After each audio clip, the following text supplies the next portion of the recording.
आजमान साहब साहब मैं रहमतुल्लाह। आप जो है दोस्तों आपका और हमारा अपना रिएक्शन यूट्यूब चैनल चलते हैं दोस्तों। वीडियो प्रशांत साहब की वीडियो ईरान ने भी कोई धमाका कर रहे हैं, कोई न्यूक्लियर कर दिया। अब ये बात सच है क्योंकि क्वेश्चन मार्क आगे लगा हुआ है, झूठ है ये आप प्रशांत साहब भी बताएंगे। देखते हैं दोस्तों पहले वीडियो की बात करते हैं।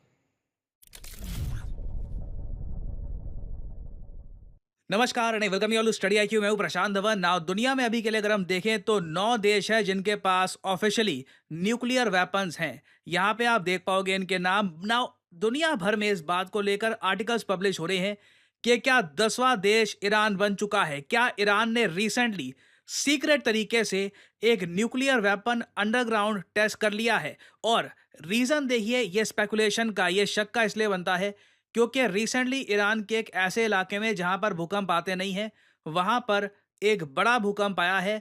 4.5 मैग्नीट्यूड का एक भूकंप आया है। और उसके बाद से ही आप देखोगे ऐसे आर्टिकल्स पब्लिश हो रहे हैं, Iran testing first ever nuclear bomb, tremor spark speculations. और इस पे आप देखोगे बहुत सारे आर्टिकल्स पब्लिश हो रहे हैं दुनिया भर में। इंडिया में ऑब्वियसली जो स्टेट इलेक्शंस के रिजल्ट आए हैं, लोगों का फोकस उस पे है। बट ये एक बहुत ही इंपॉर्टेंट जियोपॉलिटिकल डेवलपमेंट है कि जो अर्थक्वेक आया है ईरान में, क्या इसके पीछे एक न्यूक्लियर टेस्ट है। अब यहाँ पे आप एक बहुत ही जेन्युइन सवाल ये पूछ सकते हैं कि अगर कहीं पर भूकंप आ गया तो इसका मतलब ये थोड़ी ना है कि न्यूक्लियर टेस्ट कर लिया है। देखो यहाँ पे आपको ये समझना होगा, हम जियोपॉलिटिक्स में काफ़ी बार हिस्टोरिक इवेंट जो है ना, उनको कंपेयर करके देखते हैं क्योंकि हिस्टोरिक इवेंट जियोपॉलिटिक्स में काफ़ी बार रिपीट होते हैं। अगर हम जाएं साल 2013 में, नॉर्थ कोरिया को उस वक्त दुनिया भर की कंट्रीज ने वार्निंग दी थी कि न्यूक्लियर टेस्ट मत करना। मगर अचानक से क्या होता है कि 2013 में नॉर्थ कोरिया का जो कोस्टल एरिया है, यहाँ पे आप देख सकते हैं, ये जो इलाका है नॉर्थ कोरिया का, इधर एक भूकंप आता है।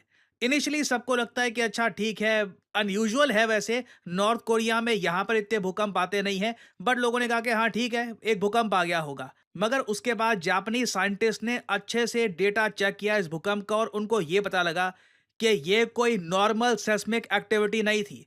कोई टेक्टोनिक प्लेट आपस में नहीं टकराई है, कुछ धरती के नीचे नहीं हुआ है। ये भूकंप एक्चुअली धरती के सरफेस से 9 से 10 किलोमीटर नीचे हुआ है। ये एक मैन मेड एक्सप्लोजन था।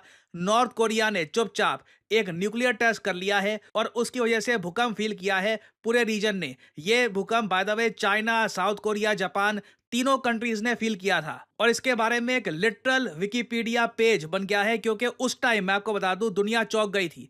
लोगों ने कहा कि नहीं, हाँ अर्थक्वेक ही होगा, न्यूक्लियर टेस्ट कैसे हो सकता है। बट यहाँ पे आप देख पाओगे इस विकिपीडिया पेज पे लिखा है कि नॉर्थ कोरिया के अनाउंस करने से पहले कि इन्होंने न्यूक्लियर टेस्ट किया है, बाद में नॉर्थ कोरिया ने खुद ये बात एडमिट भी कर दी थी। इनिशियली सब लोग यही मान के चल रहे थे कि ये किसी टाइप का ट्रेमर है, कोई भूकंप हुआ है। तो सेम चीज़ यहाँ पर लोग मान के चल रहे हैं कि मे बी ईरान में भी यही हुआ है क्योंकि जो लोकेशन है ना अर्थक्वेक की, ये जो लोकेशन है, यहाँ पर यूजुअली भूकंप आते नहीं हैं इन ईरान। नाउ यहाँ पे ऑब्वियसली आपका एक सवाल ये आएगा कि क्या 2013 में जो नॉर्थ कोरिया में हुआ था, क्या हम 100% कन्फर्मेशन के साथ कह सकते हैं कि सेम केस है ईरान का? अगेन नहीं।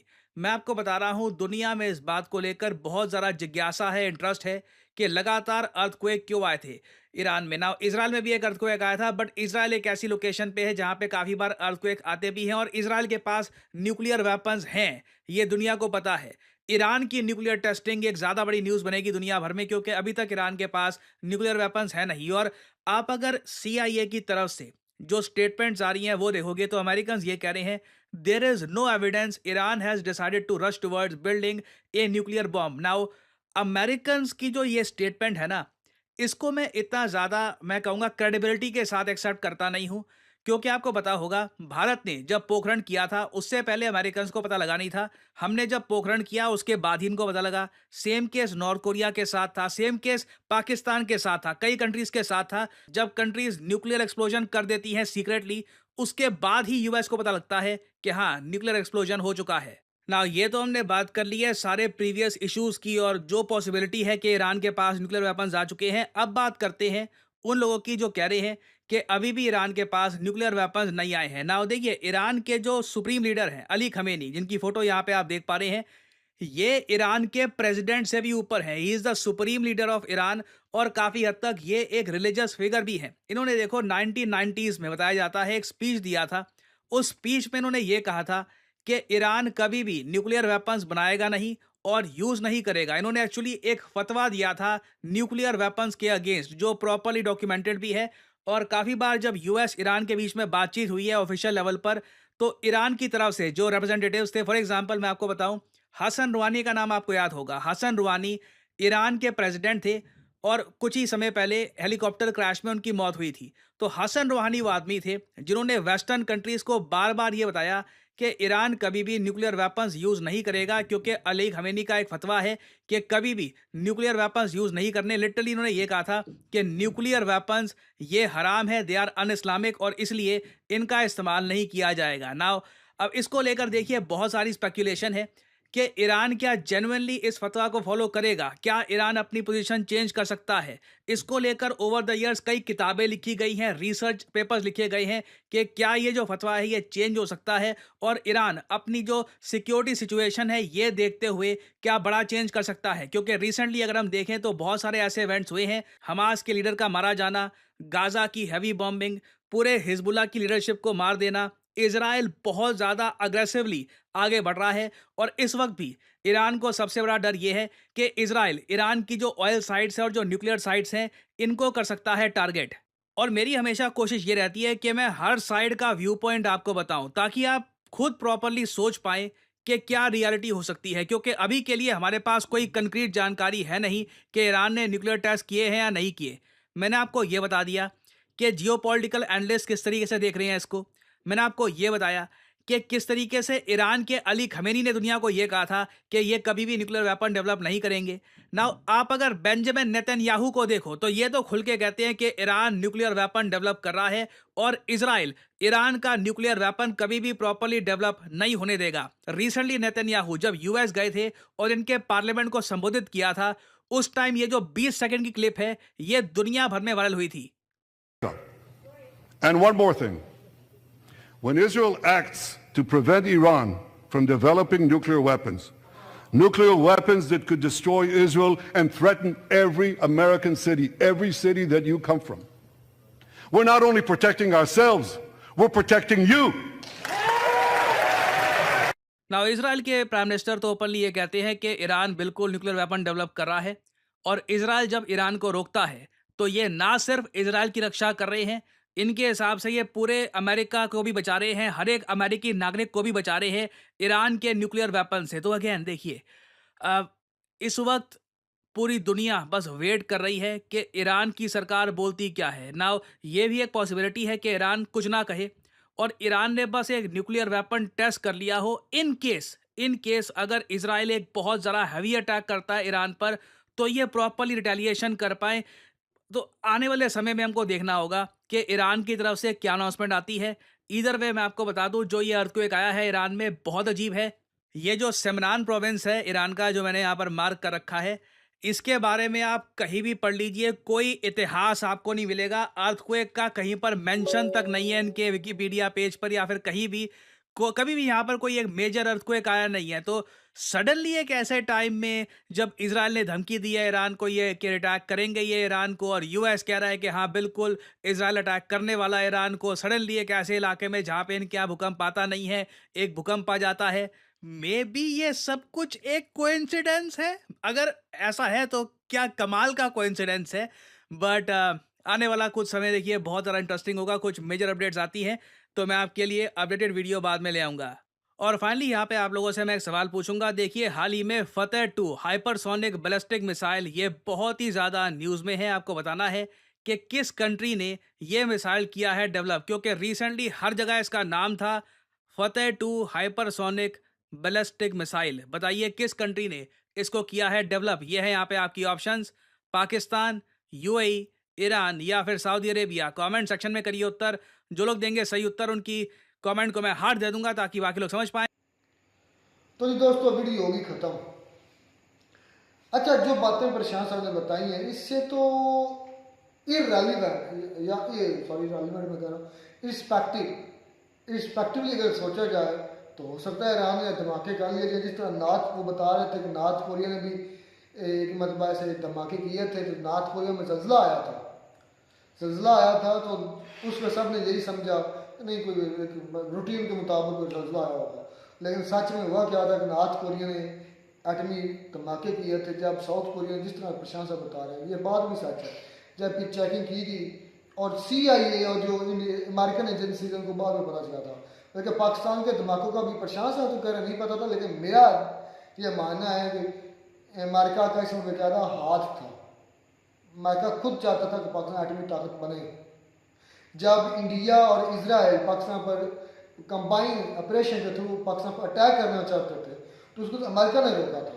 लेकिन अमेरिका ने बात मेरी कंप्लीट हो रही है। इसी तरीके से अब इजराइल और सॉरी ईरान जो है, जिस एरिया में ये जल्जला आया उस एरिया में जल्जले नहीं आते। ये वाकई में ऐसी है जैसे मतलब कि इरिस्पेक्टिव बात ही है कि उधर जल्जला आना, लेकिन हो सकता है कि ईरान ने भी खुफिया तौर पर धमाके कर लिए हैं। ये चांसेस हैं, प्रशांत सर भी इस चीज़ को मान रहे हैं। हाँ, अगर उधर के ज़रात, उधर की आबो हवा, उधर के किसी चीज़ का बगौर मुताला किया गया तो तब सारी चीज़ें कंफर्म हो जाएंगी कि उधर धमाके किए गए हैं कि या वैसे रूटीन में उधर जल्जला नहीं आता। आप तो इसराइल की फट के गाल पे पड़ जाएगी अगर वाकई ये सच हुआ। 1999 में मतलब वो जिस तरह प्रशांत से बता रहे हैं 1999 में ये आयतुल्लाह खमीनी ने फतवा दिया था कि ना ही हम मतलब एटम बम बनाएंगे और ना ही इसको इस्तेमाल करेंगे क्योंकि ये दीन के खिलाफ है। अब इसमें दीन के खिलाफ दीन में कैसे? मैं बताता इसमें दीन के खिलाफ कैसे। जब ये इस्तेमाल होता बन गया बनने के बाद इस्तेमाल कहीं ना कहीं तो करना है।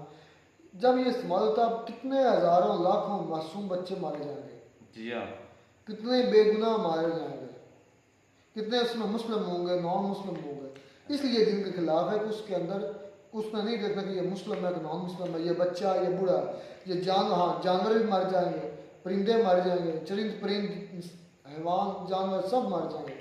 तो गोली जो निकलती है बंदूक से वो कौन सा देखती है, मुस्लिम गैर मुस्लिम है? यार वो उसका इतना ज़्यादा लेवल है ना तो ये तो एक सेकंड में उड़ा देती है हर चीज़। तो भाई जहाँ पर दूसरे लोगों ने बना लिया, नहीं मैं ये अपनी तरफ से फतवा लगाया ये जो भी उन्होंने फतवा दिया ना एक किस्म का। हाँ, दीन का ये आज का नहीं होता, सन 1999 का। हाँ, दीन का मैं कहता हूँ कि इससे जहाँ तक मेरा इल्म है कहीं भी दीन का इससे नहीं ताल्लुक है, तुम्हें लगता है नहीं है, बिल्कुल है। नहीं यार, यार तुमने एक चीज़ बनाई है, अब देखना ये क्या ये इंसानियत के लिए फायदामंद है ये नुकसानदेह। ऑब्वियसली एटम बम, जो एटम बम की बात कर रहा हूँ, न्यूक्लियर एनर्जी की बात नहीं, मगर एटम बम कभी भी इंसान के हक में नहीं हो सकता। बिल्कुल भी नहीं है, इस बात को मानता हूँ। अब इस लिहाज से हमारा दीन क्या कहता है? इस लिहाज से हमारा दीन ये भी कहता है कि जब आपका दुश्मन आप पर हमला करे तो आप उसको खत्म करें। एक तरफ हमारा दीन क्या कहता है कि एक इंसान का कत्ल पूरी इंसानियत का कत्ल है, एक बेगुनाह, हाँ बेगुनाह इंसान का। और जहाँ पर आपका दुश्मन हो तो आप उससे बदला ले सकते हैं, यानी कि अगर उसने आपके रिश्तेदार को, बाप को या किसी भाई को कत्ल किया है तो बदले में आप भी उसको कत्ल मतलब कर सकते हैं। ये भी हमारा दीन ही कहता है। अब हमारा दुश्मन फर्ज कर ले अगर इंडिया है या इसराइल या कोई कंट्री पर हमला करता है तो क्या हम नहीं हमला उस पर करेंगे? मुझे ये बता, एक फर्द ने आप पर हमला किया तो आप इस फर्द को मारे। अच्छा, फर्द इस तरह फिर आप बात करते हैं जिस तरह एक बात तो सही है, अब जाकर वज़ीर आज़म को पकड़ लें कि आपने हमला किया है, मारो, बात पे कायम रहना, ठीक है बात पे कायम रहना, मार दो। जिस तरह फिर आप बार बार वीडियो चलें, वीडियो कैसे लेन देन तो नहीं है, लेकिन बात इधर आ गई जब हमारा डिक्टेटरशिप जो जनरल मुशर्रफ था उसने जो अड्डे दिए थे तो पूरी आवाम की राय तो उसमें शामिल नहीं थी, उस बेगैरत अकेले ने दिए तो मैं उसको बेगैरत कहता हूँ। उसने अड्डे नहीं देने चाहिए थे, फिर उसको जाकर मारो, उसकी तो मारो। तो बात यही है ना, मैं बात ये करता था पहले, आप मानते नहीं थे, मैं कहता था वहाँ वो अप्रूव कहाँ से हुए थे? क्या उसके लिए करारदाद कहाँ से अप्रूव हुई थी? और भाई आपको पता है एक आदमी जो मर्जी करवाना वो हो जाता है, हो जाता है अप्रूव हुई थी, सारी की रजामंदी हुई थी। रजामंदी नहीं होती, धक्का हुआ था वो, कहने का जबरदस्ती साइन सब के हुए थे।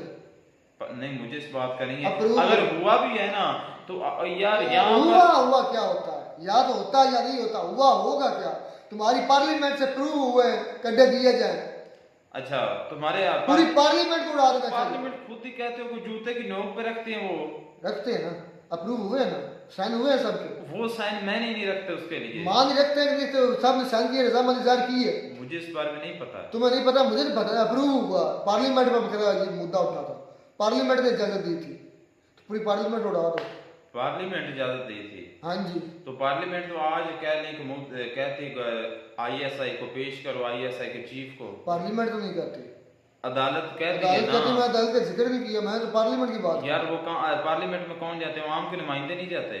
हाँ, अदालत में कौन जाता है? अदालत में वकला होते हैं, जज होता है। यार एक मुझे तो एक तो पढ़ाना पड़ता है आपको, बच्चे और बाकी वो भी कहते हैं मेरा इतना एनालिसिस, मेरा इतना एनालिसिस। और पार्लियामान एग्जेक्टिव को कंट्रोल करती है और जो अदालत है वो एग्जेक्टिव है, बल्कि अदालत जो है वो आज़ाद होती है। अदालत भी एग्जेक्टिव के अंदर मेरे नज़दीक नहीं आती और ना ही आना चाहिए। एग्जेक्टिव के अंदर जो बाकी इदारे, नादरा जैसे, वापडा जैसे, ये सारे इदारे, FIA, FBR, ये सारे एग्जेक्टिव हैं, ये कि जो मुल्की निज़ाम चला रहे हैं, और ये पार्लियामेंट के अंदर आते हैं। जो अदालत है वो पार्लियामेंट के अंदर आती ही नहीं, तो वो आज़ाद अदलिया। क्यों कहते हैं आज़ाद अदलिया? वो ना पार्लियामेंट के अंदर होती है, हाँ उस, और ना ही गवर्नमेंट के अंदर होती है। लेकिन हमारे पार्लियामान के अंदर ये बगैर करारदाद मंजूर हुई थी, उसके बाद अड्डे मिले थे, इससे पूरे पार्लियामेंट को उठाना चाहिए था।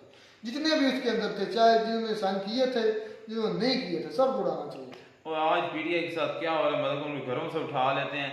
मैं ये मानता हूँ कि जिन्होंने चले बात हमारी कहीं कहीं निकल गई है, वो दिल से रजामंद नहीं होंगे, उस पर जोर जबरदस्ती बात ये है और उस कुत्ते ने दिए, अल्लाह उसको कि आगे ईरान ने ये धमाके किए हैं, उनका हक है डिफेंस, ठीक है, उनको करना चाहिए, अपने डिफेंस के लिए रखना चाहिए। हाँ, उन पर हमला पहले करता है तो फिर ही यूज करते हैं, ऐसे कौन कंट्री करता है? ईरान नहीं, ईरान जितना पागल जा है ना, पागल से, हाँ पागल से है, हर दिमाग से लोग हैं, तो हो सकता है कि वो पहले यूज कर दे, इजराइल से भी पहले यूज कर दे, ठीक है।